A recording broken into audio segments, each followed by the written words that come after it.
Ladies and gentlemen, get ready to embark on a journey like no other.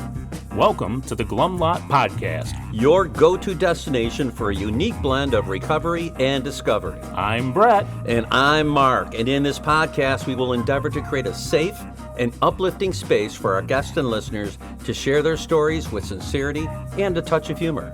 Remember, we are not a Glum Lot. The Glum Lot Podcast is more than just a source of entertainment. It's a beacon of hope, proving that even in the darkest moments, recovery is possible. Every story we share carries the power to inspire positive change. So buckle up, get ready to listen, and join us in discovering the strength that lies within every individual's journey. This is the Glum Lot Podcast, where humor meets hope. All right, so here we are, episode number 1111. And I just want to quickly remind everyone that we do have an email address now. You can email us your comments, concerns, and or ideas at theglumlotpodcast@gmail.com. Yeah, the Glum Yes, Lot. and we also have a Facebook group, the Glum Lot Podcast. Feel free to join and participate. So that being said, we are on episode number 11. Brett, what's on your mind today? Always something on my mind. Mm-hmm. Oh, sorry. Nice. Thank you very much. Yeah. I don't know if you've noticed this, but I've got thin skin. Yeah, well, most alcoholics do. Yep, and we had a fight the other day, and boy, I felt it hard. Who had a fight? Us. You and me? Yeah, we had a fight. Yeah, we won't get into the details. Maybe my skin's not that thin. Oh, I don't recall. Mine is us so having thin. a- See, now I'm so upset. Maybe I'm just a dick. Well, yeah. So let me get into that a little bit. Go ahead. So, some of the things that you had said, really, like you said, it cuts, and it cut into me. And but I got to remember, I can't let other people's words define me. I don't want to define you, sir. Yeah. You didn't. It's just me. Oh. Yeah, just so you know. Yeah, we had a little fight, but that was not a fight in real sense. I've had to that me, problem myself, that sometimes I think someone's fighting with me when they're not. Right. And I'm just viewing it as that they're fighting. Sometimes I feel slighted when I'm not slighted. And people are like, "What? No, no." Yeah. And we have fun on here, but sometimes We do. Sometimes. Listen, it's okay to make fun of myself, but if somebody says something about me, Right. it's tragic. Right. I get that. Tragic. That. But- I'll self-deprecate. Oh, did you say defecate? Yes, I'll self-defecate and not tell anybody about it. But they That can, stinks. They can smell it anyway. Yeah, right. So. But what I have to remember is I am working towards a certain way, and that is a new way where I'm not so much caring what other people think about me. And you know what the best piece of advice I've heard about that is, and I use this throughout my life, and I tell my children the same thing. What other people think of me is none of my business. Mm-hmm. If I'm doing the right thing for the right reason and people don't like it, then they're just going to have to not like it. I love that. If I'm doing something wrong and someone says something or whatever, and I need to recognize it, then I need to make amends immediately. Yeah. Oh, absolutely. And if I live my life that way, I'm going to have very few problems in that realm. Yeah. So, Yep. people say, my business ends at the end of my nose. Yeah. Yep, I've heard that one too. That's true, because I know, boy, you can cop a resentment. Somebody makes a remark, and you can take that for days and chew on it like a dog chewing on a bone and develop this great resentment, only to find out later they weren't even talking about you. No, not Or at all. That's not what they meant. Yeah, and that was the case with us. In which case it was all in your head, and it caused you all these toxic feelings for absolutely no reason. Yeah. But don't let not your hearts be troubled. We're doing just fine. Yeah. It was all in my head, right? Yeah. And, I just had to sit for a second and take it into context to understand what he was saying. And it was, like you said, absolutely nothing about me. Okay. It was just me being, an alcoholic. Well, here's me now. Now I feel bad. Wow, yeah. And that's why I brought it up on here, so Yeah. you could do this in front of everybody. Okay, great. I don't really feel that bad. Yeah, But anyway, moving forward, we have a great guest.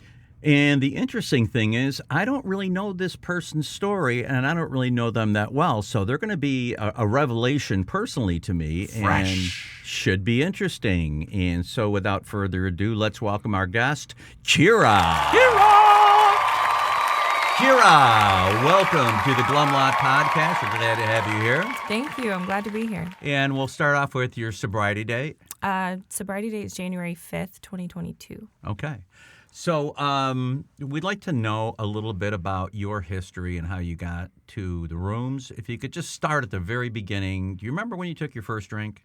Yeah, I was 9 years old when I took my first drink. Ooh, what were the circumstances surrounding that? I was at home with my mom and her boyfriend at the time. They were drinking margaritas, and my mom asked me if I wanted one, and I said yes. So, yeah. Wow. Yeah. Whoa. Here I was. When I was a kid, I was stealing the booze from my parents. No, I won't say it was freely offered, but Right. It wasn't hard to get. Okay. So do you remember that first buzz? No, I didn't have a first buzz. I had a first blackout. That was it. I would imagine. Holy Yeah. shitballs. Okay. Well, we're going to okay. So you were little.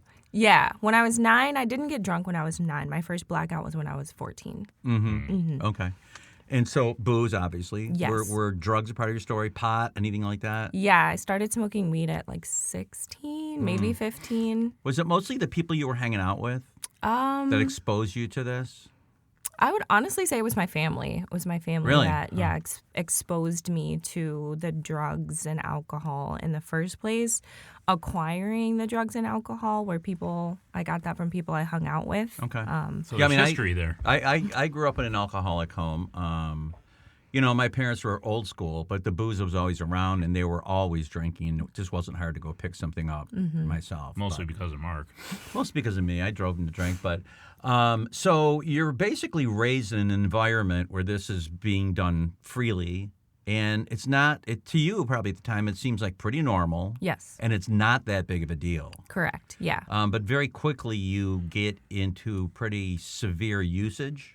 I would say within the next 5 years, when I was around 18, 19, I would say that would be severe. My drinking was never normal by any means, of course. But my family it was almost glorified in a way and romanticized the drinking and things like that. I just remember I bounced around a lot. I lived with my mom. I lived with my grandparents, but I can remember my grandparents having just barbecues all of the time. And my grandmother's also an alcoholic.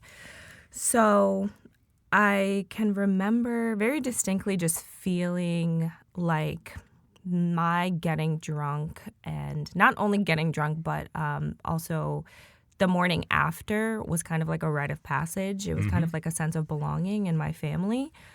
Now, by that, you mean like the hangover? The hangover, the stories, kind of like waking up the next morning. Like when I got drunk when I was 14. That was my first blackout. I was at my mom's house.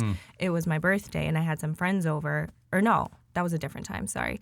It's all a blur. Yeah, it is. It really is. Even my first 2 years of sobriety has been a blur. So, no, I was 14. My mom and her husband at the time were drinking, and I was drinking. But I remember distinctly waking up. I remember blacking out. I don't remember blacking out, but I blacked out.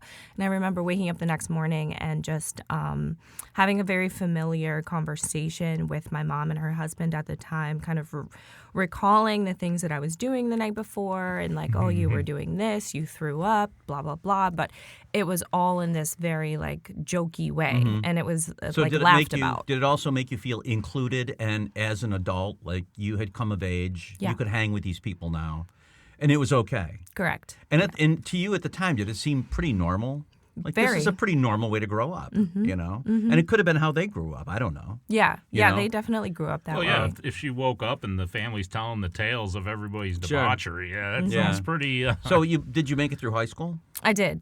Okay, you graduated high school. Yes. And at what point did you feel that your drinking and drugging was becoming a real issue for you? Probably around 22. That's when I thought it was becoming a real issue. I would notice things here and there from like 19 to 22. When I was 19, after I graduated high school, I was going to community college. I was nannying. I was working at a hookah bar at the time. And that's when it kind of picked up to be this like nightly kind of, it was a lifestyle, Right. you know, the way Yep. that I was living it. I started doing cocaine every day to just like maintain my routine. Going to class in the morning, nannying in the afternoon, going to work until 2:00 in the morning, not going to sleep until 4, waking up the next morning, going to class, doing over and over and over again. So I started. So were you doing the classic bump, like where you need a bump? Yeah, I was doing bumps. I was doing Adderall. Then I would smoke weed when I got home from the bar, so I could go to sleep, and the whole like. So your whole life is maintenance. built around this system of getting high, using drugs to go up, go down, fucked Around. up, To regulate, yeah, absolutely. And so, do you still feel like this was not that abnormal? At the time, no, I didn't. Were you think- hanging out with people that used and drank the same way you did? Yes. I will say yes and no. There was like one person that I was hanging out with that I worked with at the bar. She was a heroin user. And I just kept thinking, well, I'll never do that. Right. Like as heck long as no. I'm not doing that, I'm good. Yeah. We used to do that when I was a kid. No one did heroin where Yeah. I was Oh, no. from anyway. But and then somebody started doing some coke, and this is a long time ago, obviously. And it was like, holy shit, cocaine, what? But heroin was something for junkies with a needle in their arm in the gutter, And it's evolved into this thing where it's like all over the suburbs and high schools. It's crazy. And I think people start to get into it through, a lot of times through these opiate pills, of course, and then snorting, and then eventually shooting. And, the whole thing's grown into what is now being called an epidemic. And so did you ever get to that point with the heroin? No, thank God I didn't, but I tried. Yeah. I literally tried to do heroin, which I think is insane. Because Yeah. who does that? My friend, the one that I was hanging out with, we would smoke weed together every once in a while, and I asked her if she would help me do heroin, and she said no. Ah. Yeah. Good. And she saved right? my life. Yeah. Wow. She literally Gosh. saved my life. So you're doing this mixture of drugs. You're in your very early 20s, late teens, and you're cramming a lot of life into a 24-hour period. And at what point does it become what you would consider unmanageable? Like, what things did you notice were starting to get a little crazy on you? What things did I notice? Were the friends starting to peel away? Some were staying because they're still hanging, but did you have any of that? It was my relationship. It was my relationship at the time. I started dating a guy when I was like 19, 20. He was actually in AA. He had been sober for like 7 years. And he was the first one to ever like call me an alcoholic into our relationship. But just being in a relationship with him, it just started to become unmanageable in my opinion, because I could see like just my craziness coming out. And at the time, I was recently diagnosed by borderline personality disorder, and at the time, some of those behaviors, it's very much a crossover between like alcoholism and borderline personality disorder. But I was violent, I was abusive, verbally and emotionally. I was manipulative, and I started noticing stuff like that. Also, like with my friends, hanging out with my friends.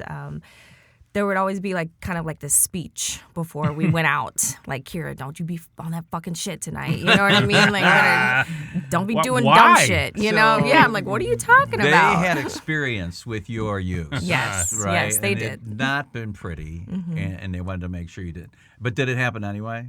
Yeah, of course. Yeah, Yes, yeah. every time it happened. I swear, Right. my friend needed a leash for me because I would wander. I was a wanderer, so I would go and leave and go off on my own and like hang out with new people, and my friends would come look. Well, really, my one best friend, she would come looking for me, and she'd be like, "Where the fuck are you?" And I'm like, "I'm with my new friend." She's like, "Bitch, they are not your friends. Like you just met them 30 seconds ago." Right, they are Right? barroom acquaintances. Yes. Who, You were just probably- searching for truth and light. I That's was all. Yeah. searching for other But people you know as drunk what? as me. That chaos is really part of the draw for us, isn't it? You know, I mean, Matt. I remember Matt saying one of the things I miss was, for every listeners out there, episode 1, Matt Y. This is Matt Y's girlfriend. And so Well, there goes that. And so Matt says one of the things I really miss is not knowing where I'm going to end up. So we thought that was good, and we every I think time he even said he missed waking up on the floor, wondering Yeah. what was going on, so he could hear Yeah. the stories from other people. Sure. And you know what? We tend to bury in our memories the shitty things that happened. and we tend to glorify and romanticize the fun, new hookups and crazy stuff that happened that didn't hurt us. But eventually that kind of like stops happening, and it just becomes all this really dark, alone, just descent down the drain. And is that what happened to you? Absolutely. Can you talk about that a little bit? That part happened for me during COVID. Mm-hmm. I obviously couldn't go out anymore. I couldn't drink at bars and things like that. We were all home. I was home at the time working for a global corporation, but not actually working.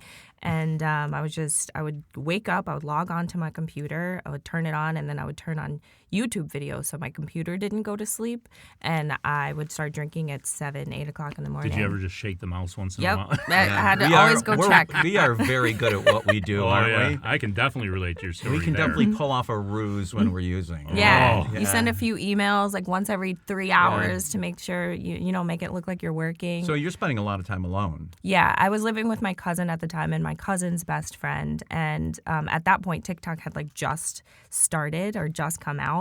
So I was literally, I would sit on my porch and scroll on TikTok for hours. Doom scrolling. Yeah, and just drink. And then, of course, I would get the occasional, I would spam call people, chain call people, and be like, oh, I have a problem. I'm so depressed, da-da-da. But at the time, I'm attributing it to a lack of socialization, like a lack of social life. You're blaming it on the pandemic. Of course. Yeah. And everything that was going on during the pandemic. I was a huge activist. So, like, at the time, I've taken a step back from that now. But just like George Floyd, I was in Charlotte at the time, and there were protests going on. And so I was like, it's just the state of our nation. It's the state of the world. And I think the Big Book even says something about that. Like, yeah. So you're in this really dark place. What makes you make a move? My primary care physician actually literally, I think, saved my life. I was doing telehealth visits with her at the time. She was aware of my kind of sober, curious mindset, just my like curiosity. She had brought up to me. Can I just interrupt you a second? Were you exposed to recovery at all while you were, in that funk? No. Or before that, anybody ever talk about rehab? Any of that your stuff? ex-boyfriend or a guy you were seeing, you said he had a little bit of AA, right? He did, yeah. So that's not true. Yeah, I was exposed. Did he try to turn you on to that, or? No, never. Okay. No, All right. He was very much of Whatever you want to do, you do. Yeah, you yeah. Do you. He Can't knew I had to control it. come to the. He had to come to. So the I'm sorry, I interrupted you, realization but you were talking to your physician. Mm-hmm. And I'll backtrack a little bit. I won't say I was exposed to recovery, but there had been at least 2 interventions by this point, family interventions at this point. So The same family that was yes, really, Yeah. So it must have been so bad, Right. oh, I was pissed. I blocked them all. I didn't talk to them. Well, for I mean, 2 you months. must have really been an all-star to have, to have pro the level. people who are using with you say, wait a minute. I mean, we all do this, but she's taking it to another level. Yeah. So you were in danger, obviously. I was. And I put myself in a lot of your dangerous family was situations. afraid for you and tried to intervene, and Yeah. you weren't having it. No. Just like on the TV show Intervention. Yes. You were not having it. Okay, so you've been through that, and now you're on the telehealth visits with your physician. And what is she saying to you? She had asked me, she was following up about conversations we had previously had about me trying to stop drinking. We'd kind of made this like agreement, and she was like, well, why don't you just try only drinking like 3 days a week, and like we'll see where we go from there. And I think she knew what she was doing. She knew I wasn't going to be able to do it, Right. So I confessed to her that I wasn't going to be able to do it, and she said, all right, I want you to get off this call with me, call your insurance company, and get into rehab today. And for whatever reason, I said, okay. What made you be so honest with your physician? Because not this guy. I was 1 or 2 a week, only if somebody asked me. She really opened the door and cultivated a very trusting relationship. Yeah. She put a lot of time and care and energy and effort into like me as a person. And I just felt like I could be vulnerable with her. I felt like I could be honest with her. I never once felt judged by her. She went out of her way to also help me seek alternative kind of solutions to some other problems. She was very honest with me about like medications, and these aren't she would tell me like there's more than one way to skin a cat. Like, why don't you try this? Sounds like a big person in your life. She's huge. She was huge. I wish I could find her. I did message her once and just tell her like, thank you. Like, you literally saved my life. So is this like a random connection through some kind of telehealth service? No, she was my actual primary care physician at the time, and then during COVID, we just moved to telehealth. So she tells you, you really need to go to rehab, and do you follow through? I did, yeah. I went to rehab that day. Wow. 28 day or 90 days. 90 days. 90 Local? days. No, it was in another state. Okay, so you go out to rehab. What was your experience like there? It was interesting because it was in the middle of COVID. So I got there, and of course, on the way there, I'm like, I need to stop at a bar. I need to get super drunk. You know what I mean? Because I'm about Get to like prepared. Yeah, go to rehab for 28 days. And in my mind at the time, I had no intention of stopping drinking like forever. I was just like, I'm not going to be drinking for an entire month. I need to get hammered. I didn't though, for whatever reason. I drove myself there, pulled into the parking lot, I called my mom, and I'm sobbing, and I'm like, I don't want to do this. But I walked in. And my experience there, I did like, the 5 or 7 days or whatever in detox. That was a little wild. And then I went to a very beautiful facility in the Smoky Mountains at the top of a mountain somewhere. I had like my own little apartment with a little kitchen and a room and a bathroom. Everything was all in one place, right? It was heaven. It was great. Exactly. Sounds like a vacation. It was. That's exactly how I felt. But you're there in rehab, and you're going through the intensive experiences that rehab tries to get you to go through, which is all the self-examination and learning about your disease and all that stuff. Did that have an impact on you? It did. It had an impact because at the very least it planted a seed. And during rehab, I actually had a pretty big spiritual experience where we were watching this movie, and I don't know, I forgot what it's called, but it's based off of some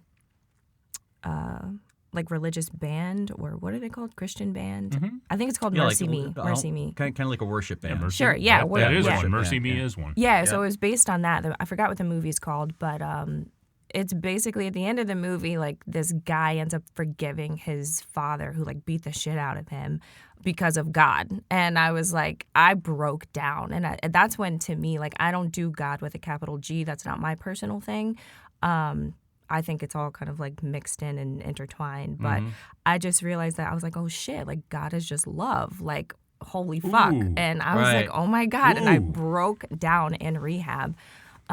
We also did some character defects work. I did some trauma work in rehab. And at this time in rehab, I refused to do the 12 steps. I wanted to do smart recovery. So I didn't do any step work in rehab. So there was options? Yeah. I don't know what smart recovery is. I don't either. It's like a more evidence-based, science-based approach to recovery. They kind of ask you like self-reflective questions and have you like make lists of like your triggers and it's a very like intentional kind of like navigational path through recovery of like if this then that. You know what I mean? Okay. So it tries to get you to see logically. Yes. Does that smart-based recovery, does it have anything to do with spirituality at all or no? Okay, so it is a non-spiritual examination. Yeah. I would say it has there are spiritual aspects to it because of meditation, but other than that, yeah, I was completely turned off to AA because of God at the time. Okay.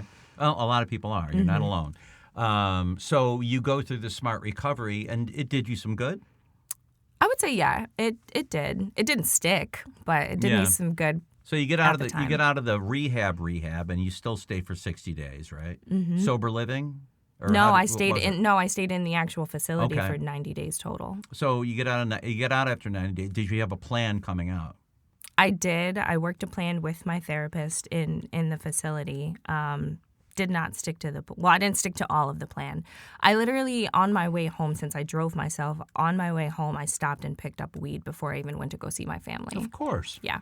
Yeah. Okay. So you're going to be on the marijuana maintenance program. I was. California sobriety, yep. as I've heard it called.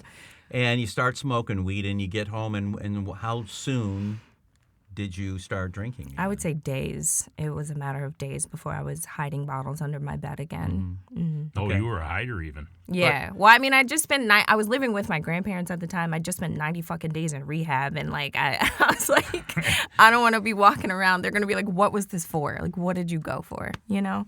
So, but was it different now? Now that you spent that time and you did the self-examination, you went through some kind of a program. Did you feel differently about drinking? Did it make you feel like, why am I doing this to myself? Did you have any of that self-reflection? I did, and it was also different in the fact that I'd never hidden my use before. I was very open. I was very kind of like, this is me. This is take it or leave it, basically. My family would make comments on my drinking and stuff, and I just didn't give a fuck. And this was the first time that I was like hiding bottles under my bed. So there was that, because the whole like head full of AA, belly full of beer, blah blah blah. Yeah. So I truly thought, because we did this very intensive character defects like trauma work and rehab, I left rehab thinking, oh, now I know what makes me tick. Now I know why I drink. So now I can drink safely. But yet you're drinking. Yeah. And so that conflict, that's got to be hell. Yeah. Right? Because you can't stop drinking, but you also have in your head, this is why I do, and this is why I shouldn't, and this is what happens. But that's still going down the throat. It wasn't hell because I was so delusional about my drinking that I had a justification for everything. Yeah, so the denial was working 100%. Oh yeah, I was in denial's grips hard. And so how long did this go on for? This went on for, let's see, I got out of rehab in April, and then I moved here in May, and then of 2021. And then my sobriety date is January 2022. So another, Yeah, so you 8 got months or like whatever. another 7 or 8 months. And so what developed during this period? It is a progressive disease. Did you see it progressing? I did. Once I moved and I was out of my active addiction city, like I said, I'm from the South. I moved somewhere north.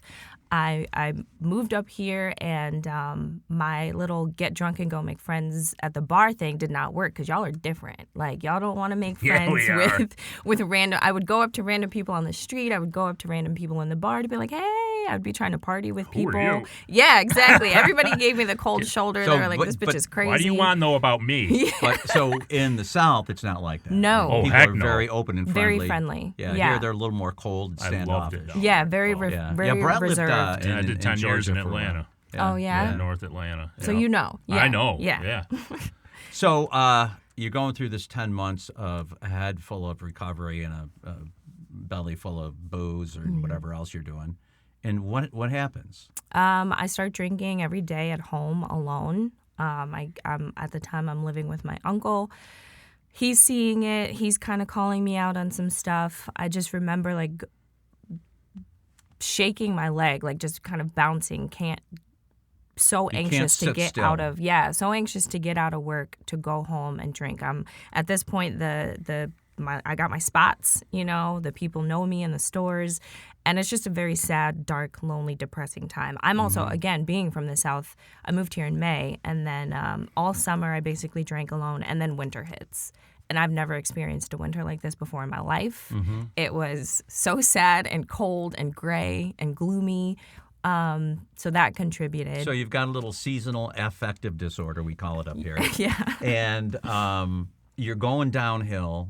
It's getting dark. You're very alone. You know what's going on. Yeah. All the while I'm visiting AA. I'm just. Oh, are you? Yes. So you're going to meetings once in a while. Once in a How'd while. that get started? From rehab. okay. From going to rehab. But so On you- your own but- accord? You just, Yeah, I reached out. I would do like Zoom meetings, and I'd be drinking on the Zoom meetings. yeah. I would visit a couple meetings in person, ones I could walk to because I wasn't driving at the time. And then I ended up going back to rehab in October of 2021. You did? Okay. did. It's funny, but when you're that position that you were in, it tears us apart because we know. And we feel like we should do something about it, but we can't. And that's truly the powerlessness. And the funny thing is, like, you're powerless. This alcohol has so much power over you. It's making you do everything you don't want to do. And I know for myself, what would happen to me when I was in your position was I owned a business, and I would go to work, and I would say, today is the day I'm not going to drink. I'm not going to drink just for this day. And by around noon, I was like you with the bouncing knee, and I would start to need basically a fix of alcohol. And by 3 or 4 o'clock, I wouldn't be able to stop thinking about it. And I would get in my car to drive home at 5. And I would have, if you had asked me, was I going to drink that day, I would say there's no way in hell. And I would pass a lie detector test because I 100% genuinely meant that. But on the drive home, the alcoholic thinking would kick in, and I would have no choice but to turn the car into the bar for happy hour, telling myself I would just have one drink. And then a couple hours later, when I was completely fucked up, I would leave and go, how did this happen? Yeah. You know? And I can feel that. I'm with you on this depression thing. This is the first time that we've had somebody that's really opened up about the big time, like being alone and stuff. And COVID was that for me. You know, even working out of the house, same thing. So, yeah, I get it, because you come up with that, you're not going to drink, but as the day goes on, man, I get more in my head and more alone, and then I do it, and then I'm just like, I'm so worthless, right? And then I just rotted in bed for weeks because of that. So you get the second chance at rehab. Yes. I'm still holding strong to the idea that I'm never going to stop smoking weed.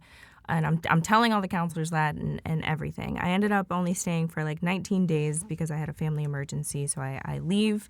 I get back to Syracuse, and I'm still smoking weed. I'm on the marijuana maintenance program. And then I go home for Christmas to visit my family. And what happened is I'd rolled this fat blunt that I planned on. Yeah, it was fat. It was big. And I planned on smoking it before I got on the plane to come back to Syracuse. I woke up late, didn't have time to smoke. So I get to the airport, and I end up taking 4 double shots of vodka before I get on the plane because I didn't get to smoke. And then I get home. At this time, I do actually have a sponsor in AA, which is weird, but I can get into that later. I text my sponsor, and I'm like, I drank, and she's like, all right, well, don't do that. And I was like, well, I'm gonna go get 2 more bottles. So I did. I went and got a bottle of rum. Yeah. I went and got a bottle of rum, a bottle of tequila. I texted this guy who I knew had access to dry goods. And I finished both the bottle of rum, the bottle of tequila by myself. He came over at some point, but I don't really remember. Yeah, I don't remember. Because I knew. Well, he no, had why Molly. don't you remember? Yeah. Holy cow. And that was my last drunk. That was January 4th, 2022. I was up all night throwing up. I had ended up texting my sponsor and my grand sponsor and putting them both in a group chat, and I told them both to go fuck themselves and that they weren't only doing this to like placate their own egos, and they were only trying to help me. I just went off. So you were all about self. There. Yeah. You were out there. Yeah, it was You were bad. destroying yourself. I was. And you were going to destroy every relationship on the way out with, fuck you guys. Yeah. And so you wake up the next day and you feel like shit. And what changed? Well, I guess I came to, really. I was up all night throwing up. So I woke up the next morning. Yeah, I came to the next morning. And I guess I was just done. I texted someone else that I'd known in AA and kind of told her what happened. I might have called her. I don't remember. And she was like, all right, well, I'll come get you for a meeting at 5:30. Like, just don't drink until then.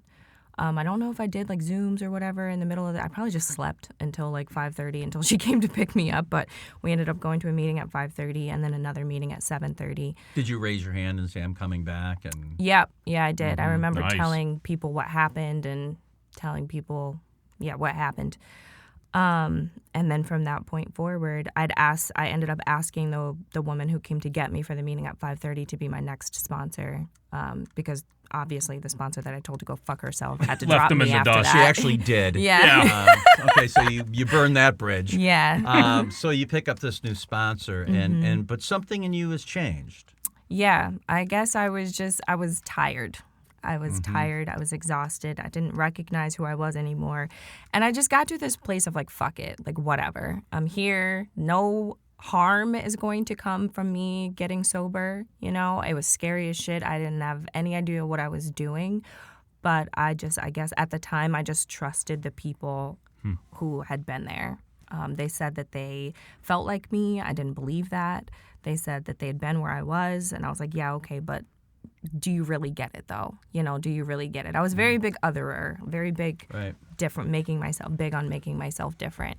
But I just listened, even though I wasn't fully invested or didn't truly or fully believe that what they were telling me was going to work. If we're very fortunate, this disease beats us into submission. If we're fortunate. There's a lot of people, they just never get to that point. They hang on until it actually kills them. Yeah. So, it was the same thing for me. It put me in such a dark place, and I still wasn't done. And I had to go out, and I had to come back, and I had to go out, and I had to come back. And I did that 6 times over a very short period of time. And, all it was is I needed to get beat up a little more for some reason. And I don't know, if somebody said, how many more times are you going to go out? I would say, I don't plan on going out at all. But you're right. Something happened where I knew enough and I didn't want to experience this anymore. And I was so fortunate that existed for me, because for a lot of people it just doesn't, And so you come back, you get a new sponsor, you start going to some meetings, you take the program more seriously. Do you feel like you can do this time?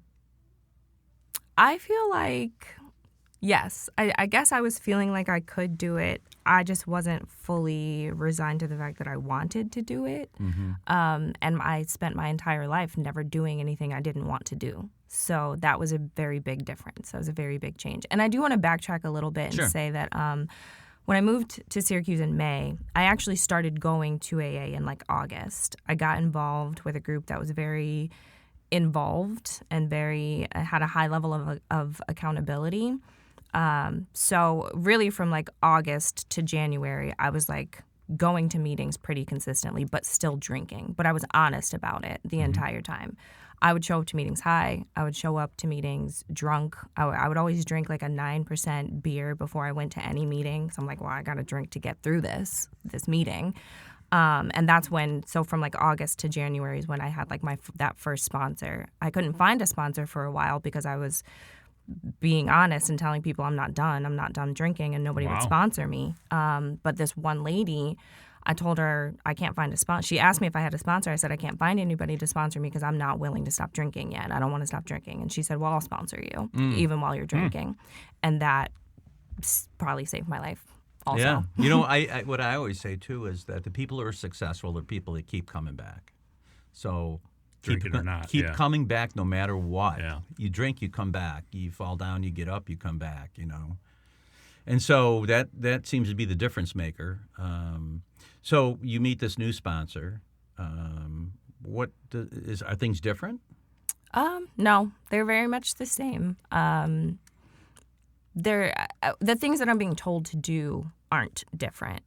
I think obviously my level of willingness has increased at this point, and I'm actually willing to do the things, because the previous sponsor, she'd tell me to do stuff and I'd be like, okay, fuck that, I'm not doing that. But this time I did, if I'm being honest, probably 65% of the things. So your willingness is going more in the right direction. You haven't surrendered. No. There's progress.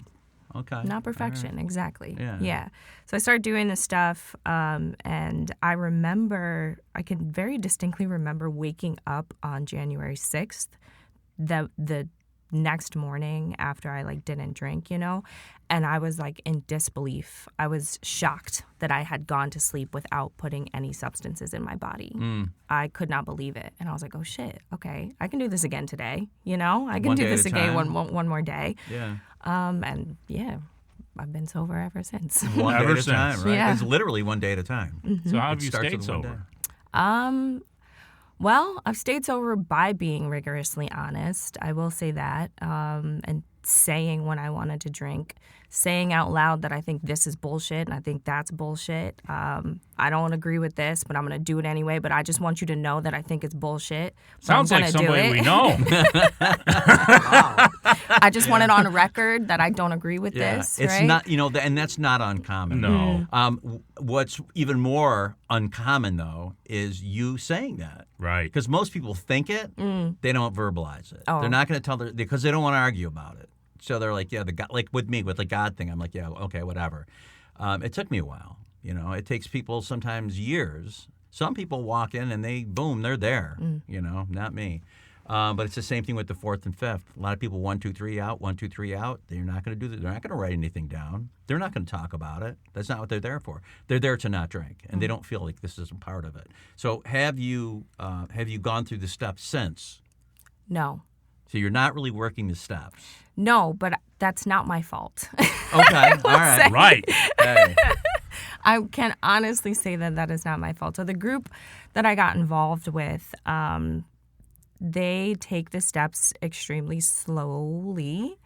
I am 2 years sober and I haven't done any steps. I just recently got a new sponsor and we're doing step work. Fantastic. And she's very much of like, she's like, I'm pretty sure you're at 3. You know what I mean? Yeah. Like we can just knock these out as kind of Okay. like a formality. But I did things on a daily basis, like talk to another alcoholic, go to a meeting, pray, meditate, and talk to my sponsor. Those were the 5 things that I did every day for the past 2 years that have kept me sober. Yeah, no one does the program perfectly, and everybody does it a little bit differently. And there are a lot of suggestions, and it's all in the book. But I don't know of anybody that serves every single page in that book to a letter.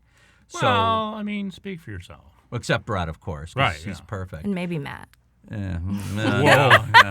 No, I can tell you right now. Boy, I think we need to have another session here to But, tell you. something. Anyway. We all do it together. Yeah. We all walk the path a little bit differently, but if it works, then that's good. We know we're doing something that's right, and we're not afraid to think that someday I may change. Right. So because that's part of the whole program is just changing, and the catalyst to that can be more pain through doing things, not drinking, just behaviors that you want to change or character defects that you decide you want to tackle. The nice thing about the steps is they're pretty concise and they're pretty compartmentalized, that you do them in order, and as you do each step, change comes and you realize things. And growth. Right. And you know what? To me, that growth doesn't happen immediately as you do the step. It takes practice over years and years and years, and I'm still working them all. I still work them all every day. Not the same one, but I'll bounce back and forth constantly because it really It's a program for life. practicing these principles in all our affairs. And so it's challenging because I'm a human being and life is challenging. Your story is fascinating, and the whole step thing. If you do the steps honestly, open, and willing, I think you're going to get so much out of it. Oh, yeah. Yeah, only not that you haven't actually been doing them anyway. We just haven't been formalized. You know what I'm saying? Mm-hmm. But that's where a lot of the change comes. And when people come into AA, all they want to do is feel better, and then they want to just stop drinking, and then they want some serenity in their life, and then they start to get a taste of change and spiritual experiences, and they want more of that. So if people stick around long enough, we always say, don't leave before the miracle happens, And, in your case, boy, you're a real hardcore, what our friend Mike R would call a cement head. It's like, I'm going to do Certified. this. I see what you people are doing. I'm not doing that. Yes. I'm going to do something like that. I'm going to do something that I want to do that works for me. That's a hard way to get sober, but if you do it and it works, it's really good. You know what I mean? Because it's more of a battle than just falling in line.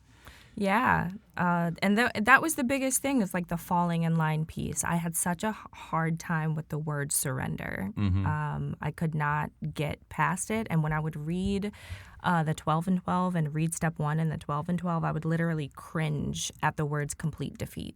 I could not, and I still can't get past it. I just talked to my sponsor last week, and I said I'm not going to concede to hopelessness because I've never felt that way. I've never felt hopeless. So it's hard for me to get past. I definitely think, like, I don't know, a lot comes into it, especially with the group that I was in specifically.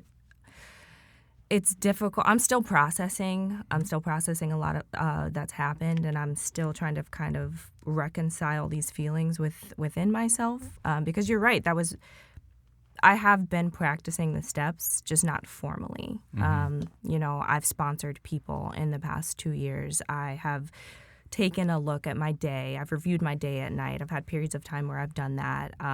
And I did want more after. When I first came in here, and I just wanted to stop drinking, and that was it.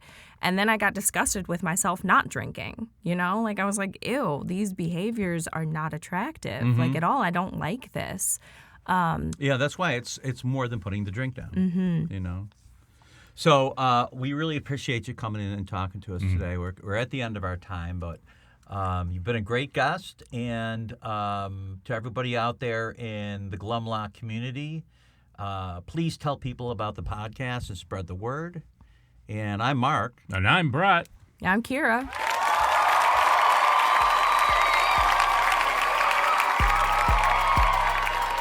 As we wrap up another episode of the Glum Lot Podcast, we want to extend our heartfelt gratitude to each and every one of you who tuned in today. Navigating the path to recovery from alcohol and other substances is a journey filled with challenges, triumphs, and self-discovery. Remember, we're not affiliated with Alcoholics Anonymous, but we're here to provide a safe space for open conversations about the complexities of recovery. Your stories, courage, and resilience inspire us and our listeners alike. If you or someone you know is on the transformative journey, know that you're not alone. Join us next time as we continue to explore the diverse facets of recovery. Until then, stay strong, stay connected, and remember that each day is a step towards a brighter, sober tomorrow. Thank you for being part of the Glum Lot community.